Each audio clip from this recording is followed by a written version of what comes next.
नमस्ते everyone, welcome in this series जहाँ पे हम सिस्टम आर्किटाइप्स को समझने की कोशिश कर रहे हैं। और आज पांचवा सिस्टम आर्किटाइप जिसका नाम है लिमिट्स टू सक्सेस या लिमिट्स टू ग्रोथ, ये हम आज देखेंगे। हम में से कौन ऐसा है कि जिसे सक्सेस नहीं चाहिए? मुझे लगता है हर किसी को सक्सेस चाहिए होता है। तो ये सिस्टम आर्किटाइप्स ये देखता है कि सक्सेस अचीव करने के दो तरीके क्या हैं। आइए सेशन में आगे बढ़ते हैं और इस आर्किटाइप्स को समझते हैं।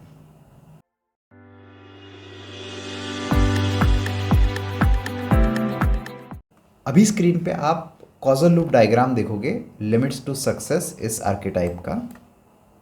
तो इसमें दो फीडबैक लूप आप देखोगे।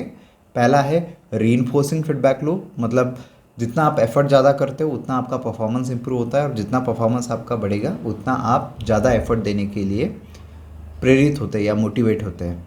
तो ये है रीइंफोर्सिंग लूप और इसी से आपको सक्सेस मिलता है। बट क्या ये इन्फिनिटी तक जा सकता है? नहीं।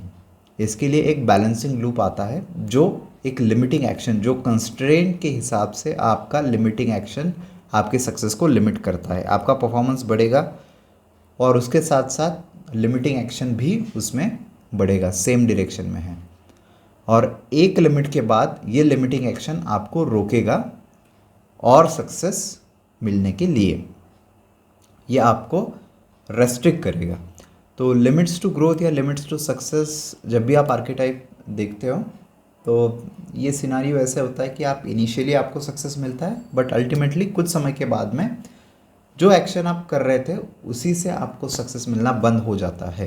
तो इस आर्किटाइप को हम और डिटेल समझते हैं। In limits of success scenario continued effort initially lead to improve performance. तो शुरुआत में तो इसने आपको इम्प्रूवमेंट दिखा दी, आपका परफॉर्मेंस इम्प्रूव हो गया।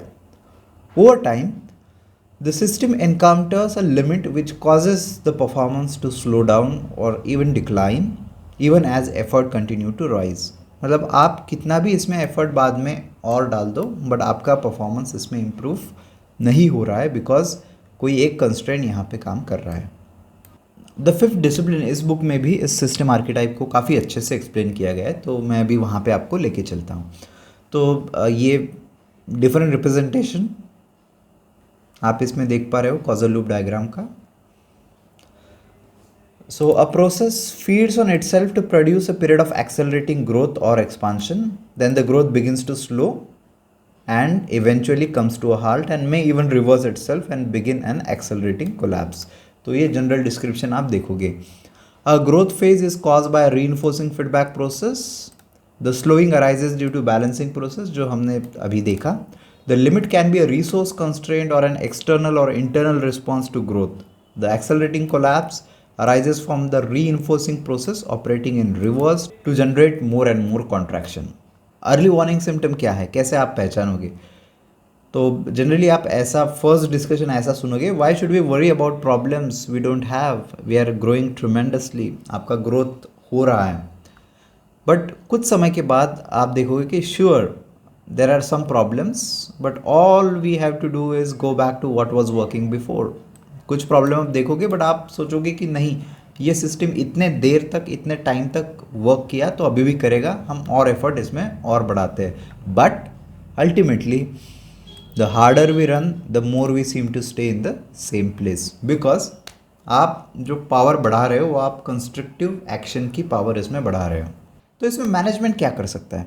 किसी भी चीज़ को अगर आपको ग्रो करना है या कहीं पे आपको एक्सपांड करना है तो दो चीज़ें होती है। एक तो आप उसको एक्सपांड करने में एनर्जी लगाओ, या सेकंड है कि आप उसमें बॉटलनेक ढूंढ के उसको आप रिमूव करो।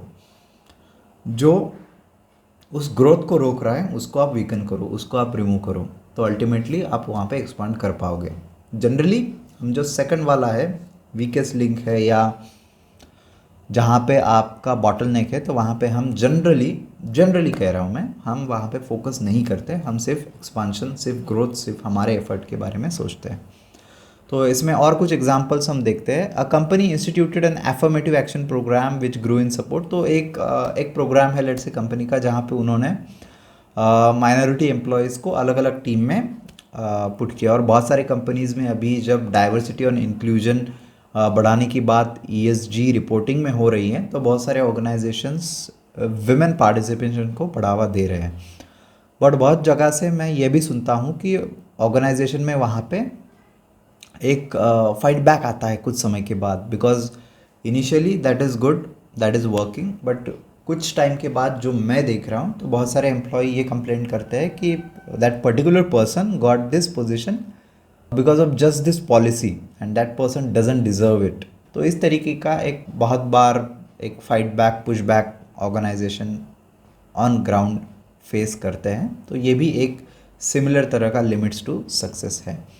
तो आपको क्या करना चाहिए कि कहाँ पे कंस्ट्रेंट है उसको आपको ढूंढना चाहिए और वहाँ पे आपको उसको सॉल्व करने की कोशिश करनी चाहिए। अदर एग्जांपल्स भी आप इसमें देख सकते हो कि एक हम सबका लर्निंग का एग्जांपल अगर हम देखें, learning a new skill such as tennis, you make rapid progress early on as your competence and confidence builds, but then you begin to encounter limits to your natural abilities that can be overcome only by learning new techniques that may come less naturally at first. Similarly, कोई एक नया startup है या नया business है, initially वो बहुत ही rapidly grow करेगा, बट और वो एकदम ठीक से वो चल रहा है, बट जब वहाँ पे आपको और प्रोफेशनल पीपल की ज़रूरत पड़ेगी और नया हायरिंग आप करोगे, तब उनका सक्सेस कहीं ना कहीं पे रुक जाता है।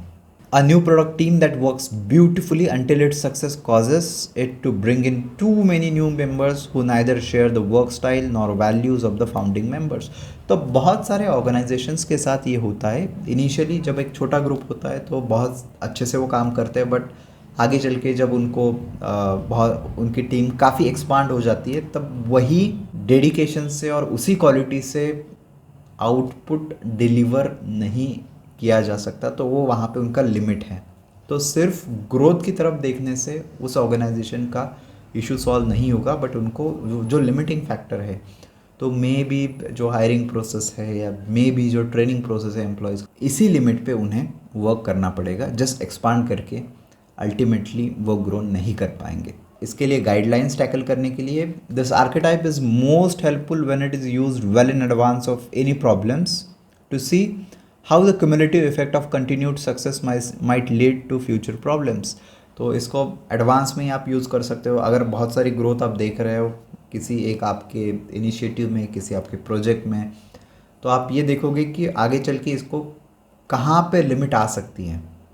ठीक है, use the archetype to explore questions such as what kind of pressures are building up in the organization as a result of growth।